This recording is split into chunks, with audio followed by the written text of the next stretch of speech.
Great to have your company once again on NBL Now. These are our special roundtable editions as we take a look at each team leading into the NBL 25 season.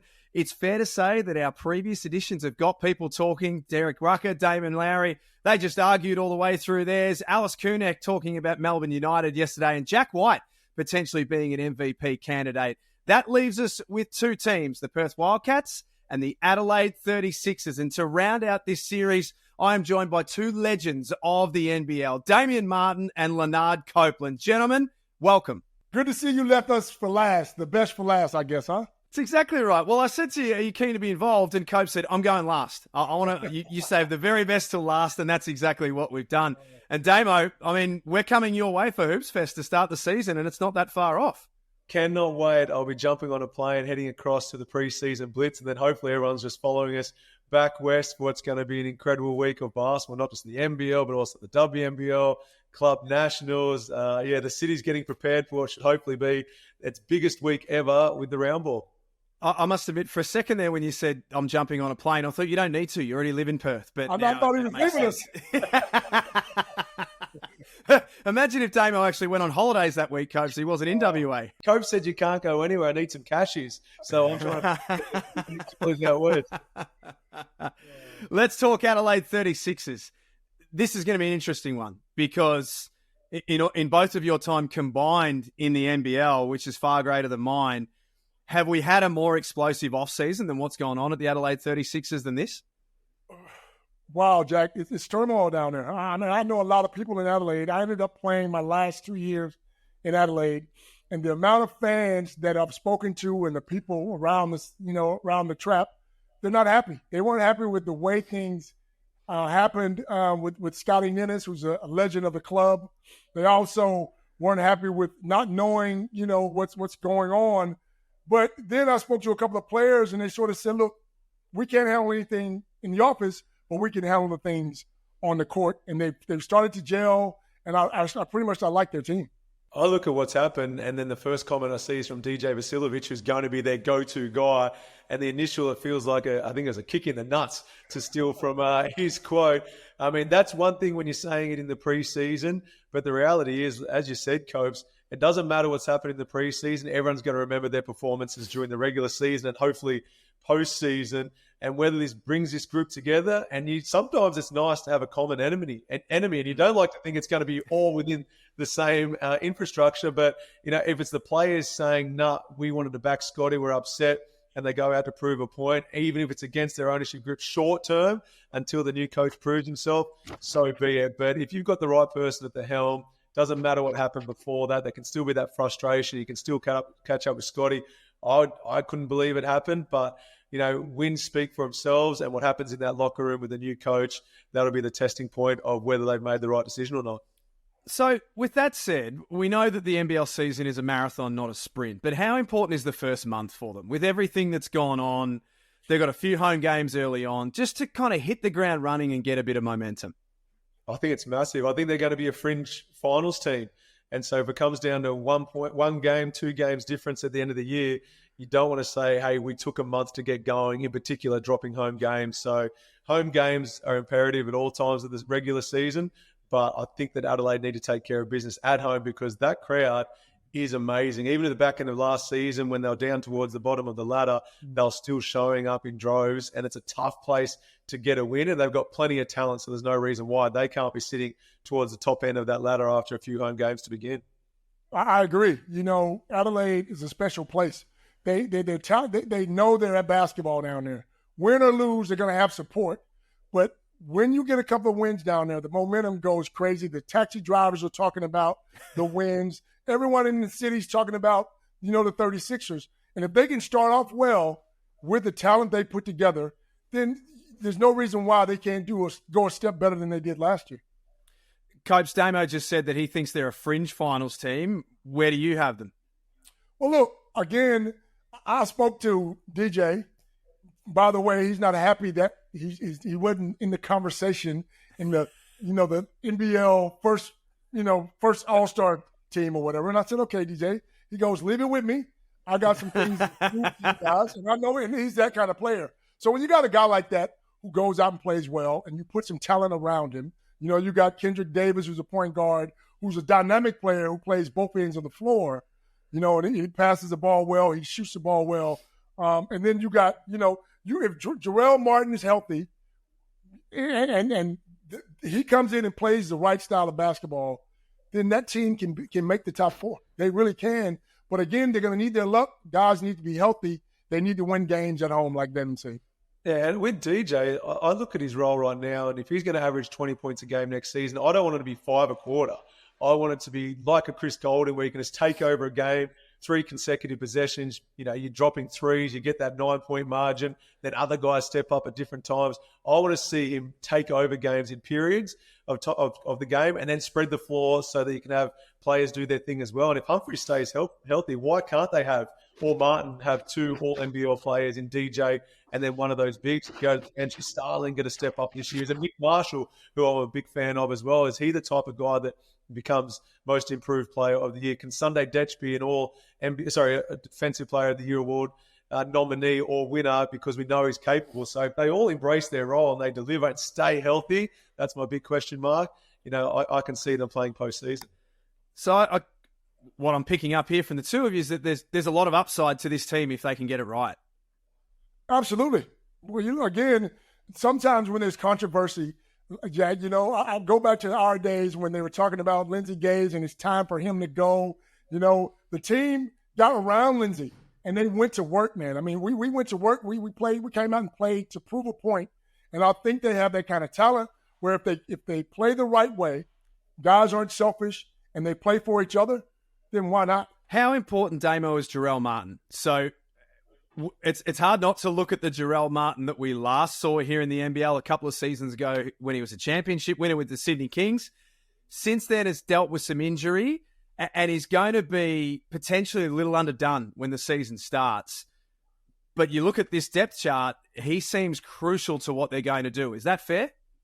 Yeah, look, when I said I believe they've got to have potentially 2 All-NBL players, you know, Martin is obviously a big part of that. But I look at Martin and say, okay, off the back of what he's had to overcome, you know, I'd rather have a grand final MVP Martin, which I thought he was capable of winning when the Kings won it last time. He must have just missed out on that. But I want him at his best at the back end, because I think Humphreys can carry that workload initially. I think Starling, I think there's a few guys who can step up until he's at 100%.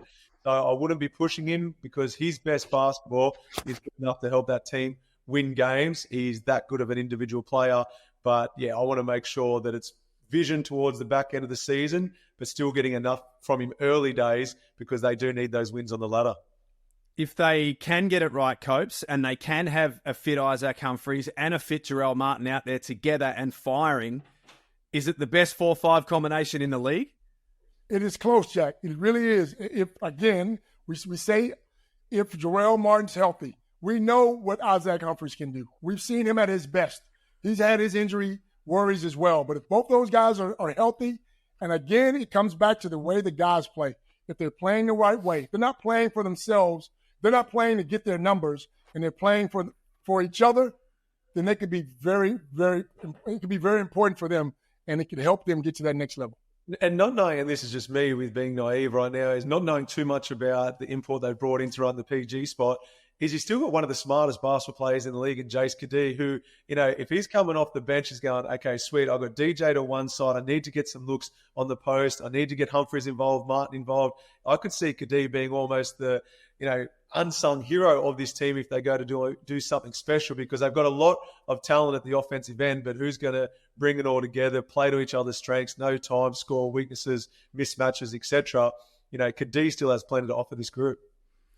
Humphreys, Martin, Vasiljevic, and Kendrick Davis as 4 of their starting 5. I think we know one thing about this team is they're going to be able to score. Absolutely. You know, when I say this, there's not a lot of defense going to be played on this team, but it probably won't need to be if they come out and play the way they should. It looks like one of those teams they put together that's going to run and gun, get it done, and the Adelaide crowd loves that anyway. They love to see an up-tempo, fast game. Imagine DJ hitting the 3 here and Kendrick coming down, passing to Jarrell and a dunk, and Isaac doing his thing. That is an exciting team to watch. And again, if they can win early and get that crowd behind them, you got to look out for them. I could just, when Copes, you said that there was not going to be a lot of defense, I could just see Damo's skin crawling, to be honest. I just see Just getting real uncomfortable all of a sudden. That's not how he likes his basketball. Oh, look, it's going to be horrible if they score 110 points a game. Can't we get their win 68-60? But no, it'll be fun.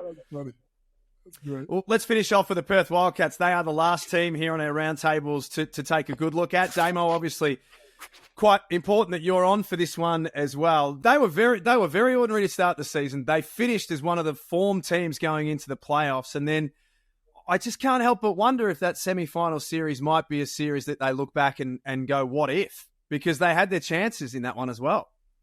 Yeah, and I think that you might look at the blueprint that Tassie had for him for most of the regular season, then the postseason, and go, okay, how do we get exploited of all the losses we had after we started to get it together? What can we improve on? Whether that was personnel with a few changes they made, whether it's with style of play, and they lost 5 in a row. They changed up things and went to Hiram Harris in the starting role. A guy that's knows his role, embraces it, does it to the best of his ability, rebounds, runs, does all the 1%ers. And then they had Jesse Wagstaff, who had back-to-back DMP coaches' decisions, first time in his career. He started getting minutes. First thing he did after riding the bench for 2 games was go and set a drag screen for Bryce Cotton. Let BC play to his strengths. And that's where JR, they've gone out and recruited really well again. Dylan Windler, prolific scorer. They're going to have plenty of options, like we've just spoken about Adelaide at the offensive end. There's going to be plenty of options to be a scorer. But do you still rely on a Hiram Harris? Is it a Jesse Wagstaff? We saw David Aquera do well in the preseason games. Are they going to go 5 scorers just try and outscore everyone, or have a bit more structure so that if Bryce hasn't got it rolling, they know they have a Keanu, or they can run some things for Dylan or Keanu. So, yeah, it'll be interesting to see what starting 5 they go with off the back of what did and didn't work last season. Damian, if you see John really walking down the street, just pat him on his back. Last year, no smile. That first 5 weeks, he was the angriest guy in the world. And I'd always say to him, look, the grass is greener on the other side, pal. Relax. Things will get better. And the smartest thing he did was play Wagstaff and Harris. And I spoke about this last year. When you put those 2 guys in the lineup and played them a bit more, they were unselfish players, and they knew when to get Bryce Cotton the ball, where to get him the ball. And Bryce excelled, and we know Bryce is going to be Bryce. He did his thing, and the Perth Wildcats were back on track. And I love the fact that these guys played their roles. I mean, Doolittle came in and played great defense. Perth struggled with rebounding, and I think Wilder and Doolittle will help them this year with the rebounding. And they obviously love Christian Doolittle as well, Damo, because they didn't waste a lot of time in re-signing him. No, Jesse Wagstaff's, one of the smartest basketball players I've ever played alongside. And after the first 3 days, Christian landed, because they brought him in late. He had very little to do with the club in pre-season. But I spoke to Jesse, and he said this guy's one of the smartest players he'd ever played alongside. He's going to pick up things really quickly and just know what the team needs on any given night. So whether it's scoring, rebounding, being able to guard 2, 3, 4 or 2, 3, 5 through 5, then he'll be able to do that. So that re-signing, I thought they then thought, okay, we've got our core group together, of which Christian's a part of this. What are we missing now? And Copes, I agree with the rebounding. I'm a big believer that if you win the possession game, which in my opinion is rebounds plus steals minus turnovers, it goes a long way to winning. And at times, I don't think they won that side of the game. So he had 33-odd rebounds in a G League game, but in saying that, he's still a shooting guard, small forward. I don't know who they're going to start, because you got Doolittle, you got Windler, you got Bryce, you got Keanu, you got all these guys. Do they start with Webster, or is BC going to run the point? Are they going to play positionless basketball? And there's a part of me that thinks they probably will. So it'll be interesting to see what they do, and they'll have the flexibility to play some small ball. And then obviously with Ethan coming in, roll the ball in, I think is a very skilled next star, back to the basket, a genuine post threat. I think they'll utilize that at times as well.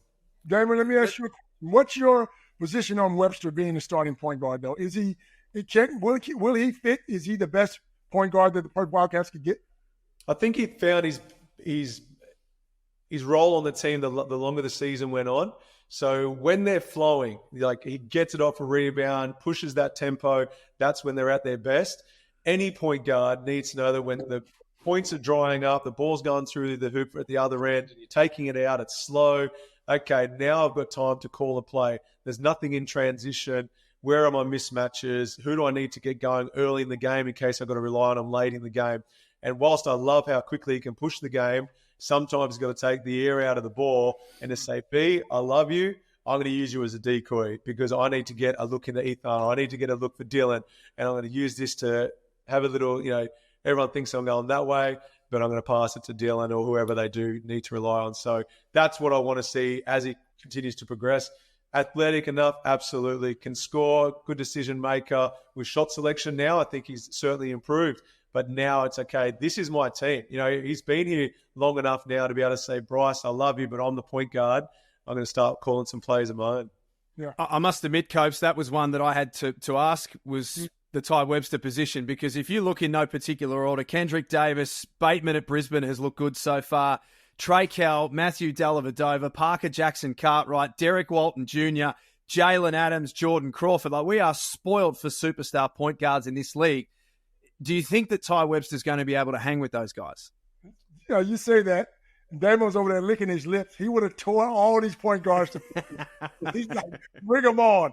Look, I have my doubts. I like Webster as a person. I like him. He's entertaining. He sees the camera. He loves the camera. He can play the game. I don't know if he fits that lineup. I mean, yes, you want to get caught in the ball, but like you said, Damo, you got to be able to be smart enough to slow it down and run the show. You can't be all about getting it down as fast as you can. You got to make the right decision. And I think, look, somewhere between a point guard and a backup two is his position. He certainly can run it, but is he the best point guard that you can take? And the reason I made the comment about being positionless basketball is, I look at who they brought in as well. Like Elijah Pepper is going to be one of the best three-point shooters in the league. I don't know how much opportunity he's going to get, but he can create for himself. Just an incredible scorer. Benny Henschel has gone away, played in New Zealand in the off-season. He's hungry. He wants to prove his point. And then you've got Michael Harris, who dominated out of the NBL 1 West. But they're all in similar positions. So I'm not a fan of playing Bryce at the point guard position. He's more than capable of doing it, but I want him being our leading scorer. I want him coming off pin downs, off staggers, running the lane for kick ahead, so get into the early drag. I don't want him to have to worry about getting double-teamed in the backcourt, giving the ball up, and then getting denied. So he can do it, but I'd rather see him running the lanes. So who do they have bring the ball down? Do you have to rely on Webster against a pressing team? You probably want someone who's had some experience in that position doing it. But I think you might see at times a Benny Henschel with ball in hand, Pepper, whoever gets that kick ahead off the defensive rebound, they become your point guard at times. Do you think we'll see more of them, Damo? Because we didn't see a lot of Ben Henschel at all last year, and obviously this is our first look at Pepper. Do you think that John really will have a bit more faith and trust as season on? It's funny, and I was in this camp as well for a while. I was like, why doesn't JR play Benny? Does he not like him or something? JR is a massive fan of Ben Henschel.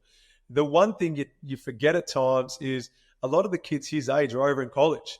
They're developing their game different ways, and they're not even coming back to the NBL until they're Pepper's age, in 2 or 3 years' time. So Ben, he's decided to go straight to the NBL, which I love. He's capable of helping at this level. There's no doubt about it. But is there enough time in a 40-minute game for Harris, Henschel, Pepper, when you've already got in Windlay, you've already got in Webster, you've already got BC, who can play 40 minutes if he chooses to. So there's going to be games where they roll with Harris. There's going to be games where you roll with Henschel. But I'll back Benny in because I just know that he just lives and breathes this game. Jack, we haven't spoken at all about Pinder. And he look, it took him a little time to realize he was the Robin on this team. I mean, Batman and Robin. And he accepted it. And he started playing well last year. So I'm looking forward to seeing him play. I mean, second team All-NBL. He found his niche last year, 14 points and 6 rebounds. And it was some games where he took over. And so if he comes out and plays that way and plays the right way again and knows that, Bryce is the man, but I'm going to help you, Bryce, we're going to get this championship, then Perth are right there in the mix. Do you think, Copes, that, he was All-NBL first team last season. Do you think he's good enough to go to All-NBL first team calculations? 100%, because, again, when you put weapons around Bryce Cotton, people now have to focus on those weapons. And you're focusing on all these other guys coming in now. Sometimes you forget about these guys like Pinder, and that's when Pinder shines. He goes to the glass, gets heaps of rebounds, but he's still capable enough of running a team like he did in Cairns. He's a superstar, but it just depends on how he plays. You know, the other one that we haven't spoken about is a guy who's now won 4 MVPs and is undoubtedly the best player in this competition. Is that a positive, Damo, for Perth, the fact that we've just gone 10 or 11 minutes here talking about what the Wildcats have got, and we haven't even spoken about Bryce Cotton yet? Oh, look, I think it's just a compliment. We all know what he's not just capable of, what he's going to do again. So you don't really need to talk about him, because I don't know if you tuned into the preseason games, you know, it was just a joke for him. He just makes things look so easy when he wants to. And I can't believe I'm saying this. It looks like he's come back fitter. So, you know, he's the ultimate professional athlete. You know, I spent some time with him, and to be honest, never go to lunch or dinner with BC because you feel like a slob. I'm ordering chicken palmy and chips. He's getting salad without dressing. And I'm been at home grounding and stretching and visualization, extra video. So, you know, he wants to come back, and he's probably looking, hey, Xavier Cook's returning MVP. You know, we've got all these other guys that are coming back that have won MVP. Adams is coming back. He's won an MVP. Look, Bryce, you know, he plays at a different level that I wish I could have got to at some stage. Never even close. He just, you know, has a point to prove every single season, regardless of the accolades he's won, regardless of the reputation he's got. It would not surprise me whatsoever if you're looking at an MVP who's even better than last season, or the 4 MVPs he's already won. Damian, is he that humble? Is that true? I mean, sometimes you can fool people. He just looks like a humble person. You know, he just takes life as it is and just goes out and plays basketball, and that's it. No trash talking like Copeland or you know what I mean? If I was in that position, I'd let the world know how good I was. You know what I mean? For me, when I try to explain Bryce, how to be, he actually doesn't mind trash talk. You know, hearing, like, I never said a word during games, during regular season games. But at training, I'd try and get chirpy with Bryce, and the banter was good fun when we were on opposite teams. You know, there'd be different players that he had some battles with that I'd be hearing those two trash talk going, this is so cool, but I had nothing cool to say, so I just kept my mouth shut. Is he humble? He's absolutely humble, but does he believe in his abilities? For sure. Yeah. You know, he's earned that confidence of himself hitting a game winner, being the best player in the league, through hard work, through having people telling him you're not going to be tall enough, you're not going to be able to achieve this, achieve that. He's overcome every obstacle. He's proven so many people wrong, but it's come through hard work. So it's not a fake swagger. It's not a fake confidence. It's an internal one where he doesn't feel the need to go out there and say, I've done this, I've done that. He lets his basketball do the talking. But then occasionally when he says a few things, I was left gobsmacked going, is that B? With Bryce? He's as good a bloke as you could meet, but the most talented I've played alongside. Wow, fantastic. So to finish up, they were, as we said, a semi-finalist last year. Where do you both have them in your predictions for the Wildcats this coming season? I'll let you go first, Demo. Yeah, I have them top 2. And, you know, the beauty of preseason is we're judging names on a piece of paper. On paper, I have them and the Kings. I love what the Kings have done in the off-season. So right now on paper, I do have them top 2. Now it comes down to buy-in, style of play, getting defensive stops, getting rebounds, you know, being smart with the ball, working for each other, spacing, timing, all those things that are way more important than what your roster says. I agree. I have them in the top 2. I have them in Sydney. But again, you need all those things. But to win a championship, you got to have a little luck as well. You got and injuries.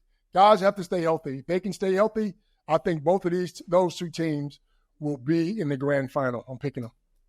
And the Wildcats will be at home, of course, on the Friday of Round 1 in Hoops Fest as they begin their NBL 25 campaign for the Adelaide 36ers. A couple of weeks until their first home game, but no doubt that their fans will be flooding to that venue for their first home game of the season as well. Great work, both of you two. Thank you for being with us on the show. It's always nice to hear your voices.